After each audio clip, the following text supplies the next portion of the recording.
अखण्डमण्डलाकारं व्याप्तं येन चराचरं तत्पदं दर्शितं येन तस्मै श्रीगुरवे नमः। तस्मै श्रीगुरवे नमः। तस्मै श्रीगुरवे नमः। प्रिय विद्यार्थियों, कल की कक्षा में हमने वेदांत सार ग्रंथ का अध्ययन प्रारंभ किया था। वेदांत सार में प्रारंभ में ही हमने 4 अनुबंधों के विषय में पढ़ा था। अधिकारी, विषय, संबंध, प्रयोजनानि। 4 अनुबंध इस ग्रंथ के हैं। जितने भी प्रकरण ग्रंथ होते हैं उनमें सबसे पहले सर्वप्रथम अनुबंध चतुष्टय पर विचार किया जाता है। एक अधिकारी, उस ग्रंथ को, उस प्रकरण को पढ़ने का अधिकारी कौन है। दूसरा विषय, उसका विषय क्या है। तीसरा संबंध, उसका जो प्रतिपाद्य विषय है या मूल जो है, और इस ग्रंथ का उसके साथ क्या संबंध है। और चौथा प्रयोजन, उस ग्रंथ को या प्रकरण को पढ़ने का प्रयोजन या उद्देश्य क्या है। तो सबसे पहले अधिकारी आता है। आज हम वेदांत सार के अधिकारी के विषय में पढ़ेंगे कि इस ग्रंथ को अर्थात वेदांत दर्शन को पढ़ने का अधिकारी कौन है। कौन कौन व्यक्ति इस ग्रंथ का अध्ययन करने के लिए सक्षम है, समर्थ है, योग्य है और अधिकारी है। क्या कहते हैं सदानंदी यति? अधिकारी तु विधिवत अधीत वेद वेदांगत्वेन अपाततो अधिगत अखिल वेदार्थो अस्मिन् जन्मनि जन्मांतरे वा काम्य निषिद्ध वर्जन पुरस्सरम नित्य नैमित्तिक प्रायश्चित उपासना अनुष्ठानेन निर्गत निखिल कलमशतया नितांत निर्मल स्वांतः साधन चतुष्टय संपन्नः प्रमाता। अधिकारी तो वह होता है कौन? विधिवत अधीत वेद वेदांगत्वेन, जिसने अस्मिन् जन्मनि जन्मांतरे वा, जिस व्यक्ति ने इस जन्म में या जन्मांतरे पूर्ववर्ती जन्मों में विधिवत नियमानुसार वेद वेदांगत्वेन अपाततो अधिगत, वेद और वेदांगों का विधि पूर्वक नियम पूर्वक अध्ययन करके अधिगत अखिल वेदार्थों, जिन्होंने संपूर्ण वेदार्थ का, संपूर्ण समस्त वेदों के अर्थों को सामान्यतः जान लिया है। अधिगतः, अखिल अधिगतः वेदार्थ, संपूर्ण वेदों का अर्थ उसने जान लिया है और समझ लिया है। जिस व्यक्ति ने इस जन्म में या जन्मांतर में पूर्ववर्ती जन्मों में विधि पूर्वक संपूर्ण वेदों का वेदांगों के साथ अध्ययन करके उनका अर्थ जान लिया हो। अब यहाँ पर शंका आती है कि जिसने इस जन्म में किया हो तो वो तो पता चल ही रहा है, लेकिन अगर किसी ने पिछले जन्म में किया हो तो कैसे पता चलेगा कि वह वेदों का अध्ययन करके आया है। ध्यान दीजिएगा, यह ज्ञान जो होता है वह हमारी आत्मा में स्थिर हुआ करता है। देखिए, एक सबसे पहले साधारण उदाहरण से समझिए। एक मोबाइल है, अब उस मोबाइल में एक सिम लगी हुई है। अब उस सिम के अंदर बहुत सारा तुम्हारा मैटर, कोई फ़ोन नंबर और न जाने क्या क्या आपने उसमें सेव करके रख दिए हैं। अब जब कुछ समय पश्चात आपका मोबाइल पुराना हो जाता है और मोबाइल के पुराना होने के साथ में मान लीजिए वह टूट जाए या नया नया मोबाइल ही टूट जाए, आप क्या करते हैं? आप उस मोबाइल में से अपनी सिम निकाल करके और दूसरे मोबाइल में डाल देते हैं। जैसे ही आपने दूसरे मोबाइल में सिम डाली तो उस सिम के अंदर जितने भी कॉन्टैक्ट सेव थे वो सब आपके सेव होकर के दूसरे मोबाइल में आ जाते हैं। वही स्थिति हमारा शरीर मोबाइल की बॉडी मान लीजिए और आत्मा जो है वह सिम कार्ड मान लीजिए। इस सिम कार्ड के अंदर, इस आत्मा के अंदर जितना भी ज्ञान समाविष्ट है वह शरीर बदल देने पर, वापस नया शरीर धारण कर लेने पर भी नष्ट नहीं होता है, वह हमारे अंदर ही विद्यमान। इसीलिए आप लोग देखते होंगे कई कुछ वर्षों के बच्चे, 2 साल 4 साल 5 साल के बच्चों की स्मरण शक्ति बड़ी विलक्षण होती है।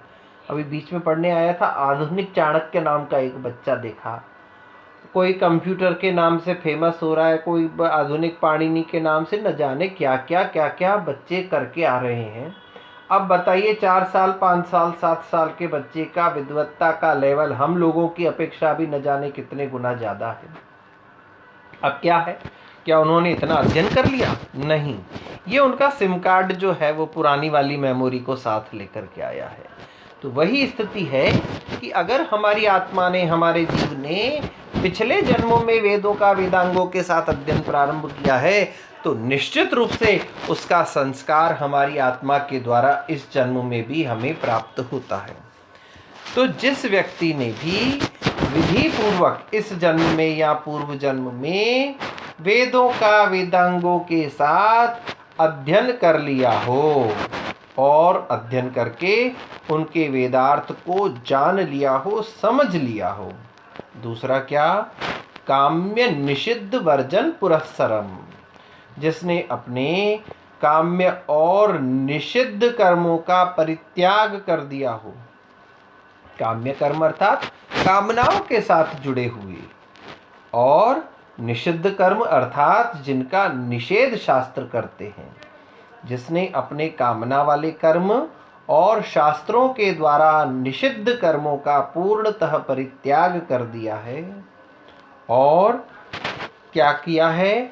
नित्य नैमित्तिक प्रायश्चित उपासना अनुष्ठानेन, जिसने अपने नित्य नैमित्तिक प्रायश्चित और उपासना के कार्यों को निरंतर किया है, अर्थात जो अपने नित्य नैमित्तिक प्रायश्चित उपासना कर्मों के अनुष्ठान निरंतर करता रहता है और उन अनुष्ठानों को करने के साथ साथ उसके उन अनुष्ठानों के द्वारा निर्गत निखिल कल्मषतया, जिसका कल्मष, निर्गतः निखिल कल्मष, जिसका संपूर्ण कल्मष, पाप जो है, मलिनता जो है, वह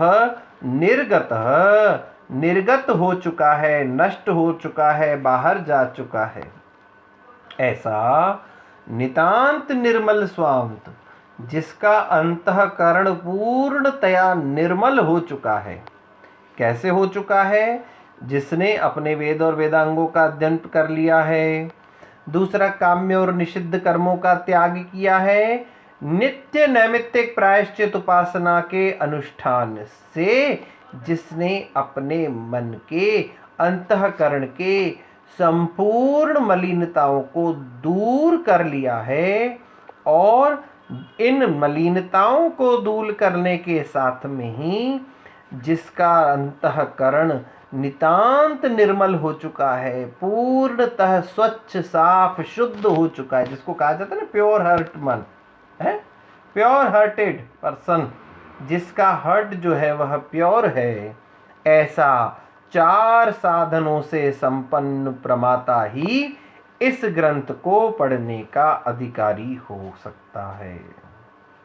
एक बार पुनः देखिए, जिसने इस जन्म में या पूर्व जन्म में, किसी भी जन्म में वेद एवं वेदांगों का विधि पूर्वक अध्ययन करके समस्त वेदार्थ को सामान्यतः या तो जान लिया है और जान करके उसने समझ भी लिया है। केवल जानना या समझना नहीं, जाने भी और समझे भी, जान और समझ लिया है। तथा जिसने अपने काम्य और कामना वाले और शास्त्रों के द्वारा मना किए हुए निषिद्ध कर्मों का पूर्णतः परित्याग कर दिया है, जो अपने नित्य नैमित्तिक प्रायश्चित और उपासना इत्यादि कर्मों के अनुष्ठान के द्वारा जिसने अपने मन के संपूर्ण पापों को दूर कर दिया है और उन पापों को दूर करने के साथ ही जिसका अंतःकरण अत्यंत निर्मल हो चुका है, ऐसा 4 साधनों से संपन्न जो प्रमाता होता है वही इस ग्रंथ का अधिकारी होता है। अब आपने कुछ शब्द यहाँ नए पढ़े हैं, जैसे काम्य कर्म क्या है, निषिद्ध कर्म क्या है, नित्य कर्म, नैमित्तिक कर्म, प्रायश्चित और उपासना। ये कौन से कर्म हैं कि जिनके पालन और जिनके त्याग करने से हम उस ग्रंथ के वेदांत सार ग्रंथ के और वेदांत दर्शन को पढ़ने के अधिकारी हो जाते हैं, तथा वे 4 साधन कौन से हैं, जिन 4 साधनों के होने पर ही, प्रमाता होने पर ही हम इस ग्रंथ के अधिकारी होते हैं। तो यह बात जानने के लिए आप लोग सब लोग उत्सुक होंगे कि ये काम्य, निषिद्ध, नित्य, नैमित्तिक, प्रायश्चित, उपासना आदि कर्म क्या हैं, तथा 4 साधन कौन से हैं जिनके होने पर ही हम इस वेदांत दर्शन के अधिकारी हो सकते हैं। तो इस विषय में अपनी जिज्ञासा को बनाए रखिएगा, क्योंकि इस विषय पर प्रकाश हम अधिक जो है वो कल की कक्षा में प्रकाश डालेंगे। तब तक के लिए ओम शम।